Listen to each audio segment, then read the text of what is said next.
Did you know that every time musicians pick up their instruments, there are fireworks going off all over their brain?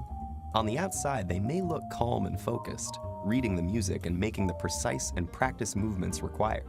But inside their brains, there's a party going on. How do we know this? Well, in the last few decades, neuroscientists have made enormous breakthroughs in understanding how our brains work by monitoring them in real time with instruments like fMRI and PET scanners. When people are hooked up to these machines, tasks such as reading or doing math problems each have corresponding areas of the brain where activity can be observed. But when researchers got the participants to listen to music, they saw fireworks. Multiple areas of their brains were lighting up at once as they processed the sound. So, how does the concept of music's impact on the brain help struggling readers? The answer?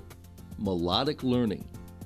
Based upon recent findings in anthropology, neuroscience, and literacy, researchers at the University of South Florida developed the concept of melodic learning, a multimodal method of learning using the key elements of singing to facilitate the capture, storage, and retrieval of information.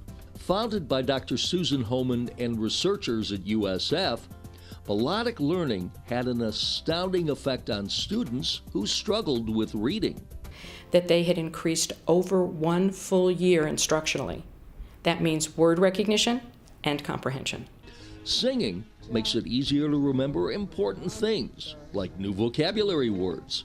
And perhaps most importantly, singing is a way to get struggling readers to do their repetitive reading practice without realizing they were reading. Here's where I come into the story. I was lucky enough to meet Dr. Homan about 10 years ago, when she told me about the remarkable gains struggling readers were making while singing. That's when I decided to develop Tune Into Reading, one of the few reading interventions available today that uses the remarkable power of melodic learning.